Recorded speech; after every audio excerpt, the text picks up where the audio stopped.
Reconhecimento de títulos de mestrado e doutorado obtidos fora do país e aplicados com as mesmas condições e regras vigentes para docentes. Portaria que estabelece o modelo de composição do quadro de servidores, dimensionamento pessoal, matriz e distribuição de vagas. Nós não temos acesso a isso, não temos como discutir dimensionamento da força de trabalho nas universidades, porque eles não abrem esse debate conosco. O que significa isso? Saber, de fato, qual universidade precisa de mais servidores, qual que não precisa. Isso é muito importante para discutir, por exemplo, 30 horas. Porque o que falam os diretores e os reitores? Eu não posso fazer 30 horas porque eu tenho pouco servidor no meu setor. Mas eu não sei quantos servidores e quantos tem em cada setor para eu poder fazer o dimensionamento e poder resolver esse problema. Porque pode ter servidor que tem servidor a mais, pode ter servidor que tem servidor a menos. Nós não temos essa matriz. Estava na porta de greve. Não cumpriu. Vejam que não é coisa que não é um custo sustentável. Publicação do edital referente à adesão das IFES ao Plano Nacional de Desenvolvimento Profissional dos Servidores Integrantes do PC-CETAI. Oferta de 2.000 vagas nos cursos de graduação e mais 2.000 vagas nos cursos de especialização. Isso aqui tinha sido uma conquista antes da greve, do governo Dilma não estava cumprindo. Na greve, eles se comprometeram a cumprir, abriram o edital, as instituições se inscreveram e esses cursos nunca aconteceram. Nós tínhamos conquistado 4.000 vagas de cursos gratuitos para os técnicos fazerem à distância ou presencialmente. Cursos que você não ia precisar de pagar por ele, eram cursos gratuitos, para você subir no plano de carreira. Se localizar melhor no plano de carreira, tanto da capacitação como também da qualificação, porque o curso previa tanto graduação como especialização, e o plano era que em breve nós íamos ter mestrado. Essa é uma coisa que isso seria muito importante, por quê? Porque isso sim seria parte de um acordo financeiro indireto, porque se você abre 2.000 vagas para o sujeito fazer especialização ou graduação para quem não tem, e depois se você abrisse mais 2.000 vagas, ou seja lá qual fosse a quantidade para mestrado, você teria, no intervalo de 2 anos, mais ou menos 6.000 técnicos administrativos ganhando uma porcentagem do incentivo à qualificação sem precisar de ter pago um curso para fazer isso. Isso aqui era uma conquista muito importante. Seminário Nacional, promoção do debate amplo sobre democratização. O MEC se comprometeu a fazer gestão para assegurar a autonomia das IFES, no que se refere à indicação uninominal para a nomeação de dirigente. Isso é um problemão. É um problema muito grave, que a gente faz a discussão sempre com os técnicos. Para ser presidente do país, você não precisa ter curso superior. Para ser ministro de Estado, você não precisa ter curso superior. Para ser senador da República, você não precisa ter curso superior. Para ser deputado, vereador, prefeito, governador, você não precisa ter curso superior. Mas para ser reitor da universidade, você tem que ser doutor. Antigamente, na década de 80, os técnicos podiam ser candidatos a reitor. Nós perdemos. E olha que nós estamos nem reivindicando isso como um elemento central. Os técnicos têm direito a ser reitor. A entrar nisso. Nem diretores, né? Nem diretores eles podem ser. Os institutos federais já têm esse direito. Já é falado, os institutos têm, mas aqui já não tem. É um absurdo. A gente reivindicava do MEC, com a Dilma, a gente reivindicava o direito. Então, se vocês não querem enganar, pelo menos isonomia então para os institutos. Pelo menos. Agora, com o governo Temer, não tem debate. Mas é mais do que isso. Não é só isso. Tem 40% das universidades que a eleição para reitor não é paritária. 40% das universidades a eleição para reitor não é paritária até hoje. Isso é quase que início do século XX, final do XIX. Entendeu? Que o seu voto vale menos do que o inocência não existe. Era uma época, isso acontecia na época que mulher não podia votar, pobre não podia votar, negro não podia votar, agora TAI não pode votar, ou o voto vale menos. É a mesma lógica. Mesma lógica. Mesma lógica. docente tem voto vale mais do que o nosso. O doutorado também. Pessoal, só uma perguntinha, nada a ver com isso aqui. Alguém pediu algum remédio, algum medicamento? Que vieram entregar na portaria? Depois dessa pergunta. Não, né? Tá. Desculpa, viu? Só que a portaria está perguntando aqui e ninguém sabe quem é. Vamos dar um lanche. Depois você Tá. Tem mais. Aí a discussão que nós estamos falando é sobre democracia. Tem coisa pior. Tudo bem, meu voto eu já não posso ser candidato a reitor, meu voto já não é o mesmo, mas aí as estruturas de decisão da universidade que decidem sobre as nossas vidas, nós somos minoria. Os docentes são maioria. Aí sim são todos. Não existe nenhum conselho universitário que nós temos o mesmo peso que os docentes. É 70, 15, 15 de todos. Ou às vezes até mais dos docentes. Em todos. Ou seja, um técnico administrativo, se sofre um processo administrativo por qualquer coisa, e muitas das vezes até tem processo administrativo que culmina até em demissão, se ele tiver razão, ele ainda assim não vai ter o mesmo peso no Conselho Universitário, que é a última instância que decidiria isso.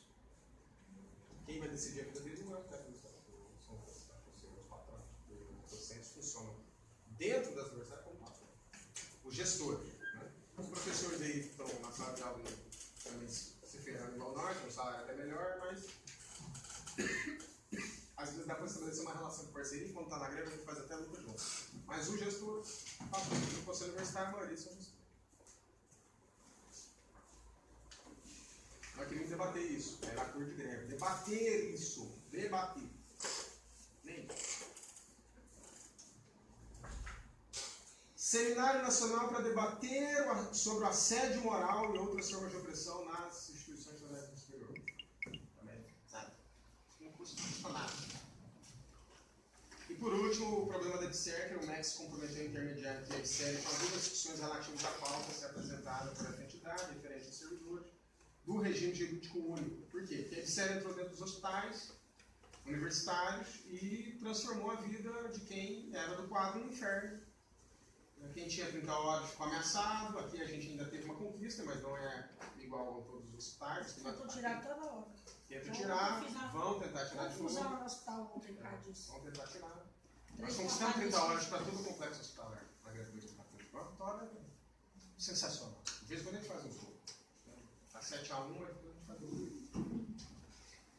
Então, esses são os pontos que se vocês verem, são pontos que não tem impacto financeiro brutal, não está cumprido. Por isso, descumpriu da cor de greve. Isso aqui é o nosso escudo dessa greve. Porque se a justiça for judicializar, nós vamos dizer, ó, nós estamos em greve pela PEC 241, mas também porque o governo não cumpriu esses pontos. Se a justiça vai dizer que isso é suficiente ou não para judicializar, eu não sei, mas nós estamos tentando fazer de tudo para proteger a categoria, que a gente não saia dessa greve. Se a gente não conseguir barrar 241, pelo menos não saiamos com algum problema da greve. Tá? Bom, sobre a greve, sobre a PEC 241, sobre toda a conjuntura que está aí, que está colocada, que está difícil. É isso. Sobre as 30 horas, eu queria passar um vídeo para vocês aqui, porque antes de passar o vídeo, essa discussão das 30 horas é, na verdade, uma discussão sobre a redução da jornada de trabalho e a discussão sobre quem controla o tempo, ou seja, é muito comum hoje, com a intensificação da jornada de trabalho, com o mundo cada vez mais acelerado, com a falta de tempo, ou seja, muito comum você encontrar as pessoas na rua e todo mundo fala, cara, como é que você está lá naquela correria? Todo mundo fala. Esse negócio de falar que aquela correria tem, o negócio da falta de tempo, de filhos, para família, para atividades pessoais que possa potencializar e valorizar o que eles são produzidos intelectualmente, academicamente, em todos os outros sentidos da vida humana. Essa falta de tempo aí significa que nós não controlamos o nosso tempo para as coisas das nossas vidas. Se nós não controlamos o tempo das nossas vidas, alguém controla.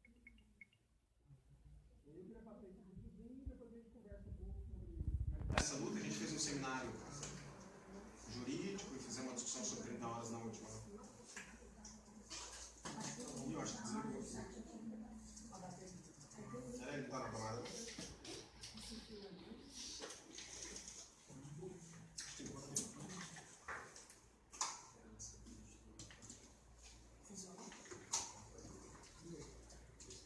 Deve ser que tem que ligar de novo, né? Não, agora beleza. Sim, tá certo.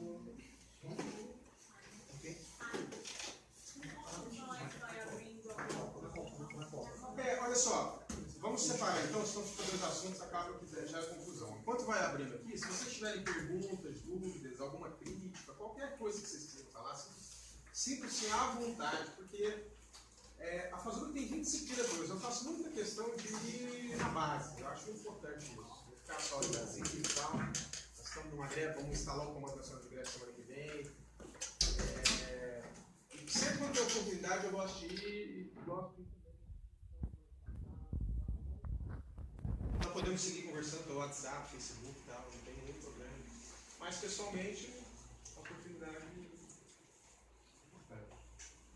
Se vocês tiverem alguma coisa sobre tudo isso que a gente falou, aí faz essa rodada, depois a gente entra rapidinho nas 30 horas.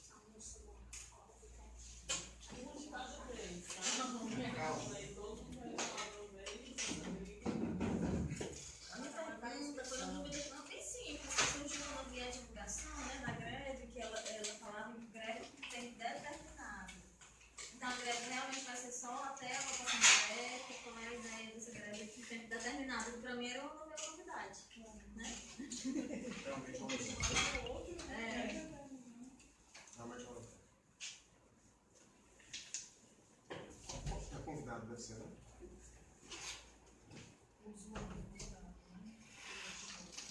Bom, enfim, deixa eu responder ela. Olha só.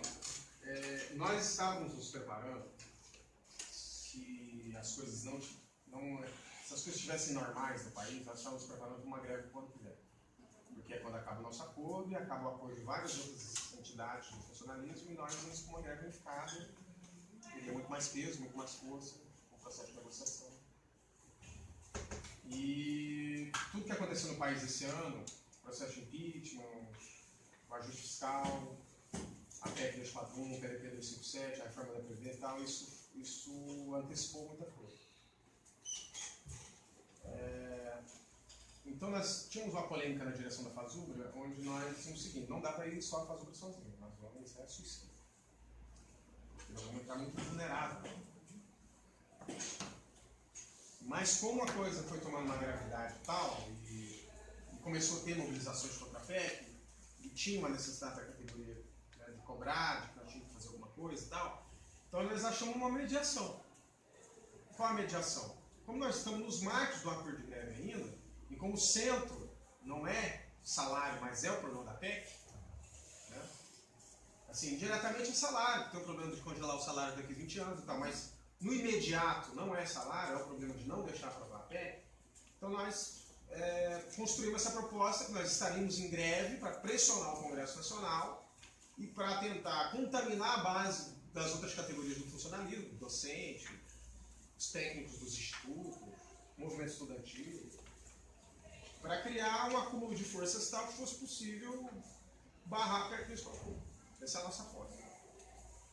Como não envolve salário, nós não vamos, se não envolve salário, nós não vamos fechar no final da greve um acordo.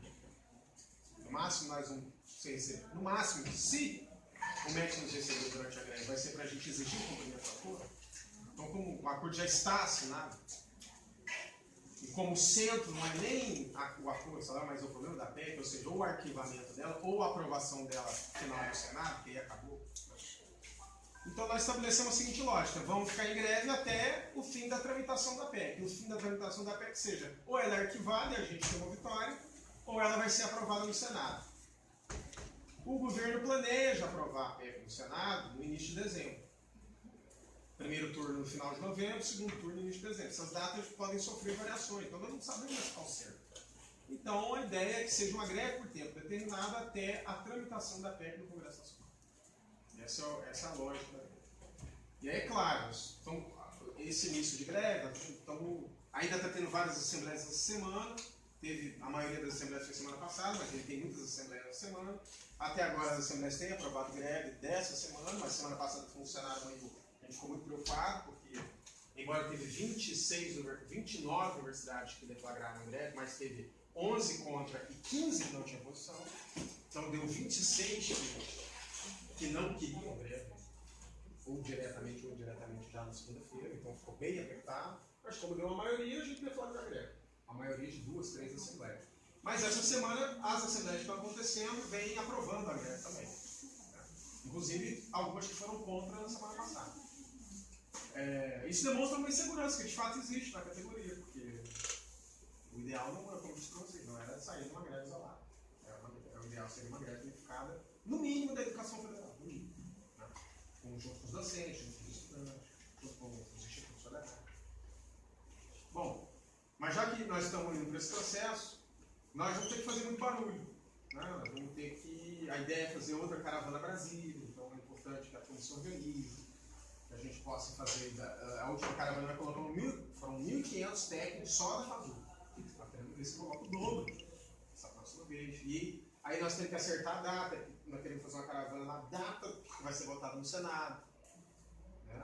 Porque eu acho que aí, do jeito que estão as coisas, embora tenha categorias que não estão em greve, mas eu acho que vão colocar bastante gente também em Brasília. Então acho que nós podemos ter uma grande manifestação em Brasília, uma outra caravana nacional maior do que nós fizemos agora em setembro, contra a PEC, na data da votação no Senado. Então tem um jogo, nós estamos jogando ainda, está tudo bem que vote hoje, eles têm que provar no Senado. Então nós estamos na batalha, não vamos desistir não. Podemos sair derrotados, mas não vai ser.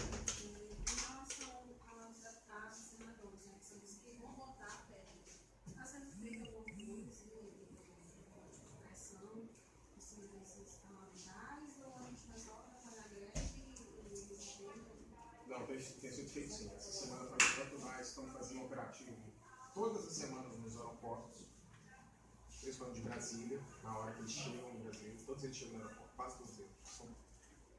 Então, está tendo atos nas universidades e também atos de rua, igual eu falei para vocês essa semana toda, e vai ter semana que vem, vai seguir tendo até voltar para o Senado.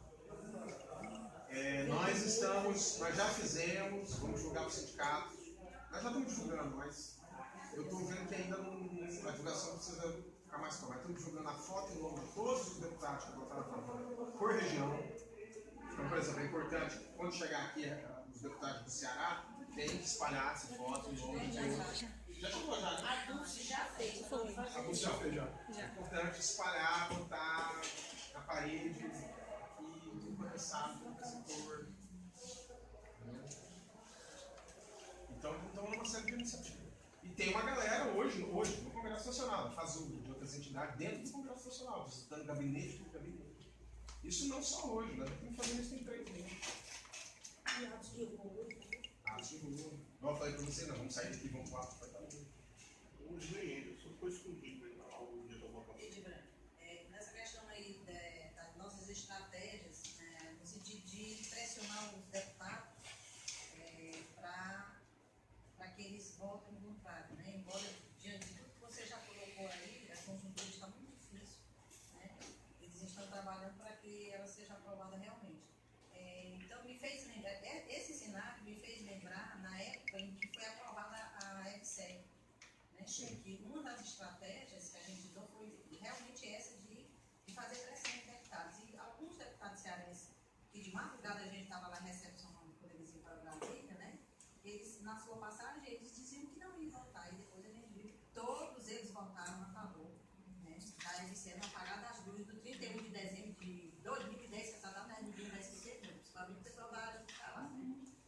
E outra questão também, outra estratégia que nós usamos aqui no Centursa, nós fizemos outdoors, né, de todos os deputados cearenses que votaram a favor da EBSER, e a gente jogou aí em Fortaleza. Em seguida, o autor da EBSER, que é cearense, né, que é o Danilo Forte, saiu com outro outdoor em contraponto ao nosso outdoor. Olha só. E aí, politicamente a gente sabe que o que a gente pode fazer de mais forte é no período eleitoral. Né? Uma resposta que a gente pode dar no período eleitoral. E na última eleição que houve para deputados, a gente pensou em colocar, né? Assim, no sindicato, fazer outdoors. E não foi permitido porque em período eleitoral a justiça pune o sindicato se a gente fizer a denúncia desse tipo. Veja aí como é que a gente vai fazer. Então, em período eleitoral a gente se esquece, né? A população esquece. Né? E aí não pode, porque se vocês fizerem, eles vão judicializar. Não é falando nada demais, era só divulgando em quem ele votou. Exatamente, só isso. Só fazer o voto dele. Não estava nem denegrindo a imagem dele. Só dizendo ele votou a favor. Nem o nome podia citar. Você sabe que a justiça não está do nosso lado. Esses caras têm influência na justiça. Esse PEC do fim do mundo me lembra muito uma época